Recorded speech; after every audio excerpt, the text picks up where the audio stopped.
আসসালামু আলাইকুম রহমতুল্লাহি ওয়া বারাকাতুহু। ইন্নাল হামদুলিল্লাহ ওয়াসসালাতু ওয়াসসালামু আলা রাসূলিল্লাহ আম্মা বাদ। সুপ্রিয় দর্শক শ্রোতা ভাই বোন, আজকে আমরা কুরবানিকে ঘিরে 50টি প্রশ্নোত্তরের সম্মুখীন হয়েছি। আমরা খুবই সংক্ষেপে 50টি প্রশ্নোত্তর মাসালা নিয়ে কথা বলবো ইনশাআল্লাহ তাআলা। আমাদের প্রথম প্রশ্ন, কার উপর কুরবানি ওয়াজিব? এই প্রশ্নোত্তর হলো, একজন প্রাপ্তবয়স্ক সুস্থ মস্তিষ্ক সম্পন্ন প্রত্যেক মুসলিম নরনারী যে 10 জিলহজ ফজর হইতে 12 জিলহজ সূর্যাস্ত পর্যন্ত সময়ের মধ্যে প্রয়োজনীয় অতিরিক্ত নেশাব পরিমাণ সম্পদের মালিক হবে, তার উপর কুরবানি ওয়াজিব।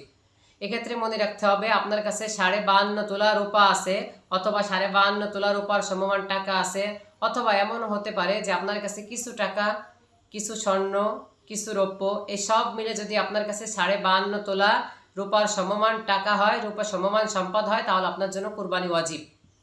এক্ষেত্রে মনে রাখতে হবে, আপনার প্রয়োজনীয় অতিরিক্ত যে সম্পদগুলো, এটা কুরবানির নেশাবের মধ্যে গণ্য করতে হবে। যেমন আপনার একটি ফসলের ক্ষেত আছে, আপনার প্রয়োজনীয় অতিরিক্ত ফসল, এটা কুরবানির নেশাবের মধ্যে গণ্য করতে হবে। আপনার প্রয়োজনীয় অতিরিক্ত যে বাড়িটা আছে, এটা কুরবানির নেশাবের মধ্যে গণ্য করতে হবে। আপনার প্রয়োজনীয় অতিরিক্ত যদি কোনো থাকে ব্যবসায়িক মাল, সেটা নেশাবের মধ্যে গণ্য করতে হবে। মোট কথা 10 জিলহজ, 11 জিলহজ, 12 জিলহজ সূর্যাস্তের আগ পর্যন্ত যার কাছে 52.5 তোলা রূপার দাম অথবা 52.5 রূপার পরিমাণ সম্পদ হবে, তার উপর কুরবানি ওয়াজিব।